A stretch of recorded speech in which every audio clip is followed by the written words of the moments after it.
재미있었고, 네. 그래서 좀 돌파구를 막 찾고 있다가 오래됐어요. 월드컵 때 우리나라 하우스 맥주 붐이 막 이랬을 때 취재하러 갔다가 수제 맥주 안양에 지금은 없어진지 모르겠는데 어느 허름한 집에 가서 취재를 했는데 맥주를 좀 하시는 분이더라고요. 근데 자기 혼자 공부하고 해서 맥주를 만드시는 분인데 그분의 맥주 마시고 실망했죠. 최악의 맥주. 이게 무슨 이런 최악 말도 안 수제 맥주라고 줬는데 완전 쓴맛 나고 막 맛도 이상하고 그리고 차가워야 되는데 안 차가웠어요.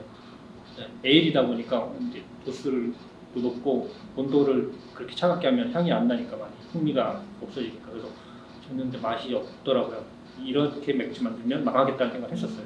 이거 누가 먹냐? 근데 뭐 한두 달 지나고 나서 우연찮게 기사 검색하는데 다른 매체 기자가 쓴 기사를 봤는데 제가 취재했던 그분이에요. 근데 장사가 되게 잘 된다 그래서 뭐야 이게 그러고 다시 갔어요. 제가 칠링된 거죠. 시원하게 칠링된 거를 마셨는데 이게 또 괜찮은 거예요. 또 처음 먹었을 때랑 또 다른 느낌이 들어서 아 이거 괜찮은 맥주구나 생각하고 호기심이 생겨서 찾아봤죠. 구글링을 했어요. 처음에는 구글링해서 막 보다 보니까 아마존으로 연결되고 아마존에 보니까 그 홈브루잉이라고 해서 집에서 만들 수 있는 맥주 키트를 막 팔더라고요. 제가 맥주를 하고 싶어서 한 게 아니라 다른 방식으로 뭔가 취재를 하고 싶어서 네, 이게 취재 소스가 될 것 같은 느낌이 딱 들어서 그래서 공부를 했는데 제가 빠져버린 거죠. 하다 보니까 이게 뭐지 이렇게 만들고 싶어서 이제 구글링 한 레시피 보고 그리고 뭐 벨기에, 체코, 독일, 영국 이렇게 많이 검색이 되더라고요. 맥주를 검색하는데 우리는 딱 정해져 있잖아요. 맥주 회사가. 근데 거기는 막 2,500개, 3,000개 막 이렇게 돼 있어요. 그래서 야 2,500개, 3,000개의 맥주를 만든다면 그 사람들이 하나만 만들어도 3,000가지 맥주네 이렇게 생각이 들었어요. 네덜란드 여행사를 하시는 분 있어요. 그분이 그러시더라고요. 그 나라 가면 하이네켄 그냥 생수처럼 먹는다. 그럴 정도로 생활화가 돼 있고 거기는 하이네켄 맥주가 마케팅도 잘 돼 있고 뭐 다 이렇다 하면서 그 하이네켄을 다시 또 공부했어요. 제가 생각했던 하이네켄은 그냥 수입 맥주였어요. 조사해봤더니 이 회사가 엄청난 회사더라고요. 대기업이기도 하고 완전 우리나라 오비 하이트처럼 네덜란드 국민 맥주고 진짜 뭐 싼 가격에 네, 생수처럼 마실 수 있는 가격이 돼 있더라고요. 맥주가 이제 저한테는 그거죠. 맥주 전용이 아니고 그냥 폭탄주요. 네, 그런 용도로밖에 안 쓰였어요. 그게 계속 쌓이고 하다 보니까 기자 생활 하다 보니까 그렇게 살아왔는데 이걸 맥주만 따로 생각하니까 저한테 너무 신기한 시간인 거죠. 새로운 네. 네. 그리고 공부를 하다 보니까 우리나라에서 생각하는 맥주하고 맥주 정주기로 하면 독일이 먼저 떠오르거든요. 네. 독일에서 생각하는 맥주가 차원이 다른 거죠. 네. 그래서 메넨공대 이런 데 봤더니 메넨공대는 전 세계적으로 유명한 대학교고 거기에 맥주학과가 있더라고요. 맥주가 얼마나 이 연구할 게 많으면 그 나라에서는 아무리 맥주가 정주국이라도 그래도 과가 그런 맥주과가 다 있나. 제가 생각을 할 때 그래서 다 그만두고 독일로 가자. 조금이라도 공부해보고 싶다는 생각에 메넨공대를 알아봤는데 가는 과정이 너무 복잡하고 나이도 안 되고 일단은 나이가 너무 많아요. 제가 그 생각을 해서 내가 38살, 9살 때였어요. 엄두가 안 나더라고요. 가정도 있고 네, 고민하다가 다른 방법을 찾았더니 한국에서 맥주 배울 수 있는 과정이 있었어요. 아카데미가. 그래서 거기를 무작정 신청을 했어요. 제가 회사가 여의도였는데 여의도에서 강남까지 다녔었어요. 그 아카데미에서 추천해준 게 독일의 데멘스라는 독일 3대 아카데미가 있다. 근데 거기에 자격증 과정이 있는데 한번 도전해볼 생각 없냐서 일단 하든 안 하든 해보자 생각했어요. 누가 뭔지를 맞춰야 되는 시험이니까 그걸 통과해야지 실기 시험 합격이니까 네, 그런 과정을 다 겪었습니다. 그 시험 딱 하고 자격증 받고 나서 바로 오픈을 딱 하려고 준비를 했어요. 근데 제대로 된 이걸 하려면 내가 요식업을 안 해봤으니까 어딘가에 들어가서 취직을 한번 해봐야 되겠다 싶어서 1년 동안 아는 분 이자카에 일을 했어요.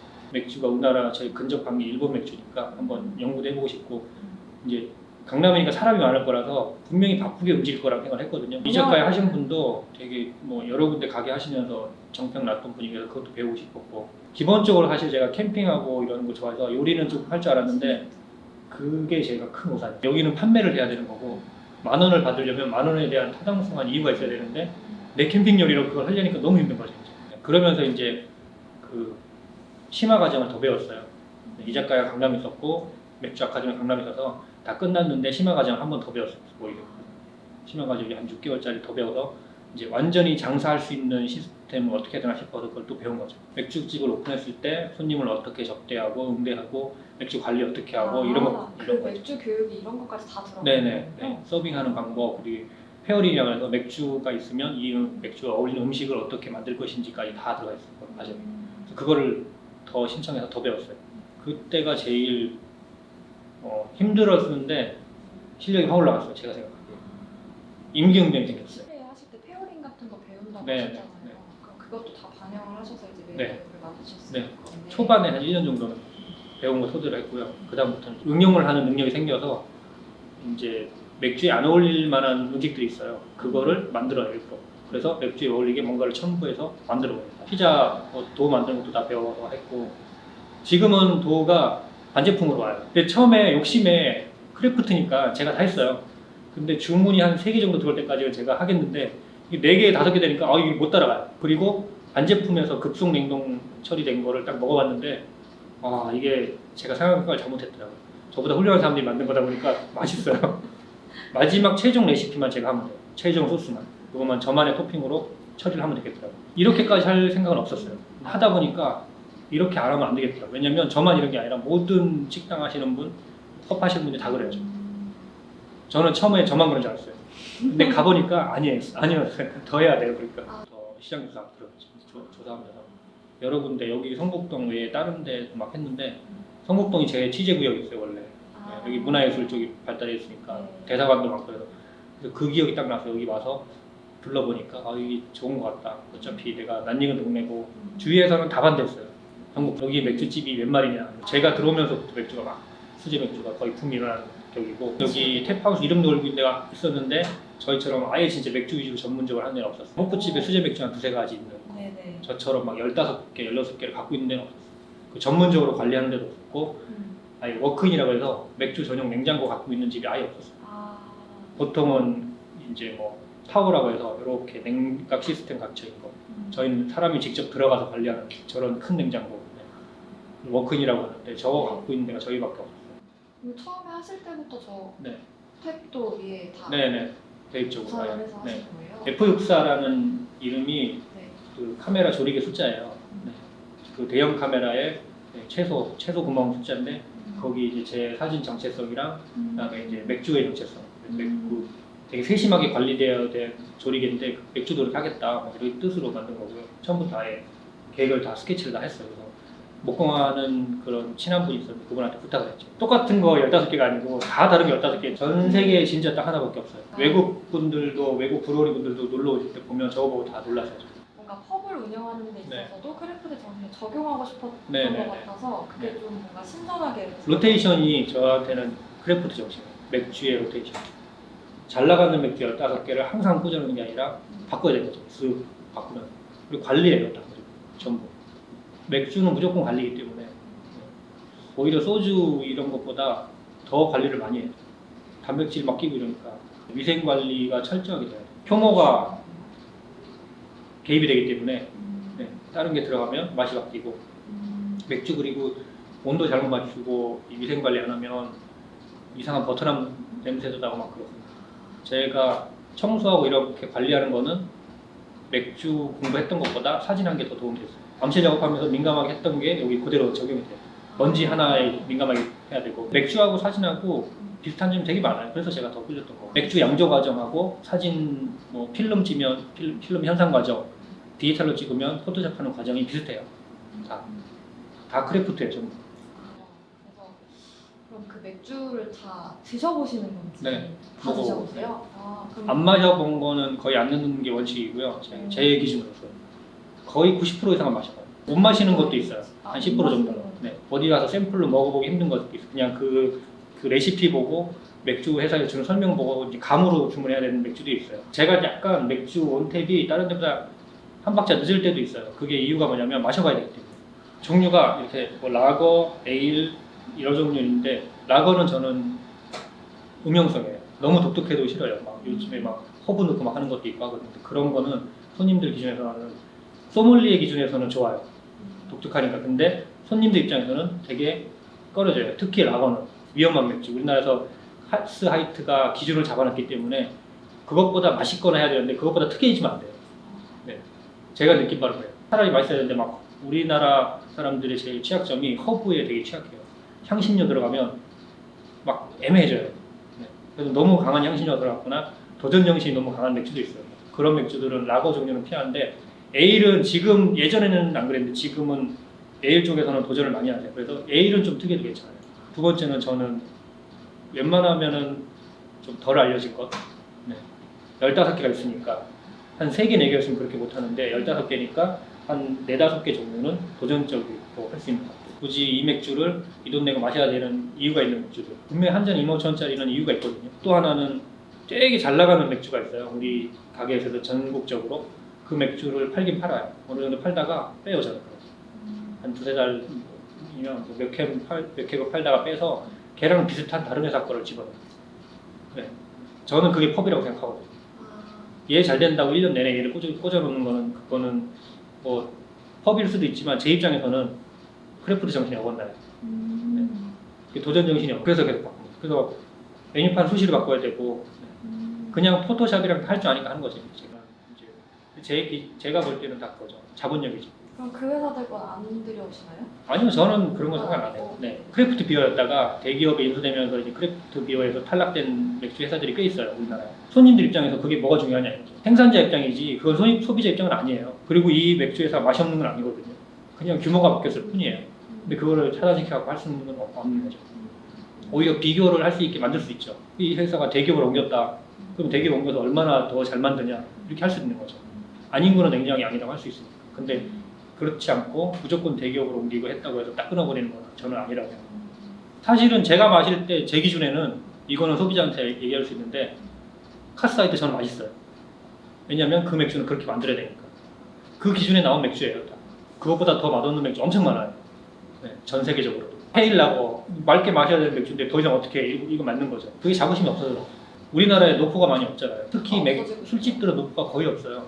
수제 맥주는 앞으로 어떻게 될지 모르겠지만 역사가 짧으니까 이게 100년 가게에 있을 저는 없다고 생각해요. 절대로. 네. 수제 맥주는 100년 못 가요.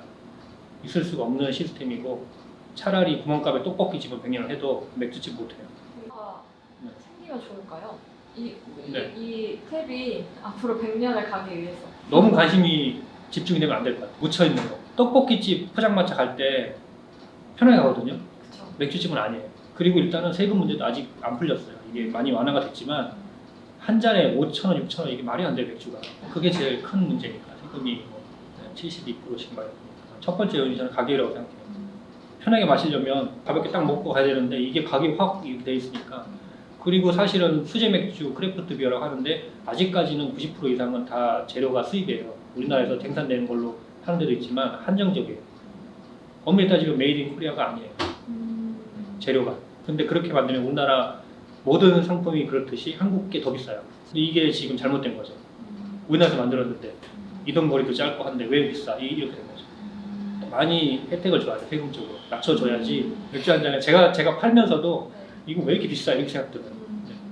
그냥 한 3,000원, 4,000원 하면 안 되나? 3,000원, 4,000원에 팔면 저희는 망해요. 근데 들어오는 가격이 있기 때문에 그걸 못 팔아요. 이벤트로 제가 막 해버릴 때가 있거든요. 가끔 빨리 그냥 제가 정말 맛있는 맥주인데 가격이 막 10,000원이라서 안 나가요. 너무 안타까워서 그냥 진짜 마진 하나도 안 남기고 막 5,000원에 팔아버리고 다른 코너서 욕먹기도 하고 시장 경제 흐린다고 막 3,000원에 들어온 거를 3,500원에 판 적도 있어요. 왜냐면 제가 쭉 지켜보니까 이 형곡동 요 라인에서 제가 뭔가 새로 들어오는 거는 다른 분들이 못 마셔봐요. 제가 안 갖고 오면. 네, 요 주위에 거의 그런 것 같아요. 제가 알린 맥주도 되게 많아요. 지금 저희 뭐 15,000원짜리 맥주도 이런데 이거 15,000원 맥주 판매되기까지 시간 오래 걸렸어요. 샘플로 좀 드려요. 드셔보자고. 와 진짜 맛있네 해놓고 안 사요. 15,000원이니까. 맥주가 많이 팔린다고 문화가 형성되는 건 아니죠. 정신이니까. 과정. 디지털로 찍으면 포토샵하는 과정이 비슷해요. 다 크래프트예요. 전부. 네, 크래프트 원을 쭉 거슬러 올라오면 아트가 나와요. 네, 다 예술이에요. 그리고 다 손이에요. 전부 손, 핸드. 네, 손으로 하는 거 전부 다. 어차피 이것도 다 예술에 속해요. 이 세상에 예술이 아닌 게 없기 때문에. 저는 다 예술이라고 생각해요. 이거 만드는 것도 예술이고 다 카메라 제조도 예술이고 뭐 초 하나 만드는 예술인데 예술가가 아닌 사람은 있을 수 있어요. 그 사람의 마인드라는 철학이 안 따라가면 예술가가 아닌데 작품은 예술이에요. 다 어떻게든. 그래서 제일 큰 예술은 사람인 거고 사람을 생명하고 낳고 이게 예술인 거죠. 네. 근데 거기 안에 다 문화가 형성이 돼야 되는 거죠. 휴먼 정신, 맥주, 크래프트 다 휴먼이에요. 사람이 없으면 못해요. 제가 궁금한 건 뭐예요? 나중에 지금 AI 발달했잖아요. 나중에 했을 때 기계적으로 자동으로 만드는 맥주 시스템이 분명히 나올 거거든요. 그걸 크래프트로 할 거냐 이렇게 따질 거죠. 저는. 이 맥주 다른 것도 요즘에 팔찌 되면은 자동으로 나오는 게 있어요. 그거 하면 저도 편해요. 편한데 그러면 사람 손이 하나 없어지는 대신 크래프트에서 키역 하나 없어지는 것 같은 느낌. 네, 제가 약간 아날로그 구식이라서 근데 맥주 주문하는 분이 약간 왠지 터미네이터일 것 같고 막 그런 느낌이고 저 혼자 크래프트라는 건 좀 귀찮아야 돼요. 귀찮아서 크래프트예요. 오히려 예술도 그렇고 모든 게 다 사람 손이 많이 가면 갈수록 크래프트인 거죠. 편리성을 위한 게 아니라 키오스크처럼 막 좋은 시스템이 있어요. 근데 어쩔 수 없이 해야 되는 가게도 있어요. 그런 건 어쩔 수 없이 해야 되는데 저희는 그렇게 안 해도 되거든요. 그리고 아마 수제 맥주 하시는 분들도 고민이 많으실 거예요. 손님들이 이제 맥주 하나 주문하기 위해서 질문을 해야 되는데 질문 안 해요. 네. 그러니까 뭔가 대화를 하고 나서 맥주를 권유하고 뭐 이렇게 하고 이런 게 있어야 되는데 그런 게 없어지니까. 왜냐면 맥주를 잘 몰라도 이제 자본이 있으면 가게 금방 오픈할 수 있으니까. 알아서 다 해주니까. 설명 알아서 다 해줄 거고 기계가. 그러면 이제 맥주 회사 사장, 맥주 운영하시는 분이 맥주 그냥 뭐 라거 어떤 이것만 알면 되니까 깊이 알 필요가 없게 돼버리는 거죠. 그러면 진짜 100년, 200년 가는 노포집들은 더 만들기 힘들어지는 거죠. 과학이 발전할수록 더 그런 것 같아요. 영국 맥주 이런 것도 노포집 100년, 200년 뭐 벨기에 맥주 한 이유도 그 시절 그 전에 있었기 때문에 그런 거죠. 과학이 발달 안 했을 때 그때 맥주집을 했기 때문에 이렇게 연결되어 온 거지. 근데 지금 이제 시작한 사람들은 못 가요 절대로. 그리고 이만큼 발달한 데서 시작해서 하면 나중에 되면 이것보다 더 발달하면 발달했지 떨어지지 않거든요. 그러면 더 편리해지면 100년이면 안 하려고 해요. 가지를 더 치겠죠. 진정한 노포집은 가지가 없어요. 자기 혼자예요. 혼자 한 군데서 딱 있는 게 노포집이지 체인점 200개 갖고 있는데 그게 무슨 노포집. 제 기준에. 제가 지금 고민하는 거는 아까 로컬이라고 말씀하셨잖아요. 근데 사실 로컬이라고 딱 집어서 할 수 있는 데는 없는 것 같아요. 제가. 무늬만 로컬. 네, 실제적으로 로컬은 없어요. 아직 우리나라에 그건 아닌 것 같아요. 문화가 없어요. 자본주의만 있어요. 장사만 있고. 로컬은 사실은 행위도 아니고 무슨 이런 유행도 아니에요. 그냥 로컬 문화예요. 로컬에서 지역 발전을 위해서 로컬에서 한해요. 근데 그게 맨날 축제예요. 맥주 축제. 저는 모르겠어요, 사실. 그게 무슨 맥주 축제가 왜 로컬을 위한 건지, 지역 발전에서 무슨 위한 건지, 옆집에 뭐 김씨 아저씨가 맥주 축제에서 뭔 혜택을 얻었는지 저는 알 수가 없어요. 지금 뭐 문화라고 하면 무조건 축제를 생각해버리고, 뭐 밴드 부르고 락 밴드 하고 막 맥주 마시고 이게 축제라고 문화라고 생각해요. 그 노는 거지 문화는 아니에요. 문화는 아무것도 안 해도 연결되는 게 문화거든요. 사람과 사람 사이에 자연스럽게 연결되는 게 문화인데 그거는 강제로 연결시키는 거예요. 그리고 결정적으로 그날 마신 맥주는 자기가 뭐 마시는지도 몰라요. 첫 잔, 두 잔만 생각나요. 설치하는 거 다 관여하고 인테리어 할 때도 제가 막 해달라고 그러고 어떻게 아예 처음부터. 그리고 제가 사진이었기 때문에 갤러리 형식을 표방하고 싶어서 인테리어 아무것도 안 했어요. 다 액자 걸 수 있는 와이어 문자 우선은 설치하고 전시할 수 있는 공간으로. 맥주집에서 갤러리는 저희밖에 없어요. 제가 제일 먼저 했어요, 우리나라에서. 그리고 있다고 해도 전시를 전문적으로 하는 데는 없어요. 저희는 거의 한 달에 한 번씩 계속 로테이션을 바뀌거든요, 작가들이. 두 번째는 제가 대학교 졸업하고 나서 포트폴리오 갖고 이제 뭔가 전시를 하고 싶어서 찾아갔는데 신입이잖아요. 신진 작가니까 갤러리 측에서 다 이제 안 된다는 거죠. 되더라도 대관료가 엄청 비싸게 나와요, 저한테 막. 뭐 일주일에 300만 원 막 이렇게. 작품은 있는데. 그래서 고민을 하다가 이제 뭐 돈 먹고 교수님들 보고 전시를 하긴 했어요. 근데 하고 났는데 되게 찝찝하더라고요, 뭔가가. 아, 이렇게까지 하고 작가 생활을 해야 되나 싶어서 이제 그래서 취직을 해버린 건데, 그리고 나서 회사 생활하면서도 계속 이제 생각을 했죠. 취지 다지고 문화예술을 해보니까 전시하고 싶은데 못하는 사람들이 많아요. 무료대관 하자. 그래서 대관비 아예 안 받고 전시 기간에 운 좋아서 작품이 팔리더라도 아무것도 없어요, 저한테. 그냥 작가가 다 가져가거든요. 그래서 최우선으로 아마추어, 저는 프로 아마추어 나눈 걸 되게 싫어하는데 경력이 얼마 안 된 사람이 아마추어가 아니고 저는 딱 규정이 딱 돼 있어요. 임기응변이 떨어진 사람이 아마추어예요. 사진을 예를 들면 사진 찍다가 뭔가 카메라가 에러가 난다거나 뭔가 뭐 갑작스레 생겼을 때 프로들은 빨리 대처해요. 다른 장면을 치시하든가 다른 걸 넘어가든가 아니면 그거에 대해서 다른 걸 시도를 하는데 아마추어들은 떨기 시작해요. 그때부터 머리가 하얘진다 막 그러면서 저는 그게 아마추어라고 생각해요. 사진을 30년 하든 1년 하든 그거는 중요하지 않다고 생각해요. 뭐 2달 했는 사람인데 어떤 임기응변 상황에서 그걸 처리했다 그러면 그 사람은 그때부터 프로인 거예요 사실. 아마추어 리즘은 되게 좋은 거예요 사실. 항상 도전하고 얽매이지 않고 이 좋은 건데 사람이 아마추어가 돼버린 거죠. 근데 그거를 극복할 수 있는 방법은 자기는 사진 찍어서 걸리는 거밖에 없어요. 사진을 걸어가야 돼요. 그래서 아마추어들 위주로 먼저 대학교 갓 졸업한 사람이라든가 사회생활 하다가 회사 생활하다가 사진 취미를 했는데 갤러리 하기 좀 비용도 많이 들고 근데 그렇다고 또 안 하긴 뭐 찝찝하다 그러면 우리한테 쓰세요. 하고 공간을 내드리고 로컬답게 남겨놨으면 좋겠다는 아쉬움이 있어요. 그게 문화에 네. 연관이 되어서 네. 그렇게 하는 생각. 그리고 맥주에 나오는 그런 맥주 캔들 보면 다 거의 90% 이상 일러스트예요. 그 지역 일러스트 넣는 회사도 있고 뭐 시도는 좋은데 좀 더 도전 정신이 있었으면 제 작품을 캔에 넣든가 아니면 이제 신진 작가들 이런 뭐 만약에 성북동에 사니까 저는 성북동 예를 들면 성북동에 관련된 뭔가 사진을 찍어서 뭐 이 맥주는 한 달 동안은 이 캔 구입하시는 분들은 성북동에 이 모습이 들어가는 캔을 구입할 수 있다. 같은 맥주라도 다음 달 되면 이 똑같은 맥주인데 캔 디자인이 사진이 바뀌는 거죠. 판매가 뭐 되잖아요. 그러면 제공하는 사진 작가라든가 그림 그린 사람은 뭔가 인센트를 받는 거죠. 그럼 자연스럽게 문화가 발전돼요. 예술 문화가 포함이 안 되면 문화가 발전이 안 돼요. 일단 캔 맥주부터 만들 거예요. 네, 제 사진으로 캔 맥주 시리즈에서 이제 뭐 캔을 뭐 한 3개, 4개 사면 3개, 4개마다 다 다른 맥주인데 거기에 디자인도 다를 거고 맥주 먹고 나서 이왕이면 좀 그 맥주 빈 캔을 어디다 진열해 놓으면 인테리어 효과도 있대. 네. 액자, 네모 액자가 아니고 캔이 액자가 되는 거죠. 성북동에 대한 사람이거나 성북동 풍경. 일단 우선은 성북동 위주로 제가 갈 거니까 성북동에 예쁜 곳이 많거든요. 실제로 저희 큰 테이블 보면 성북동 찍은 사진들이에요. 그걸로 제가 테이블 다 꾸며놓은 거죠.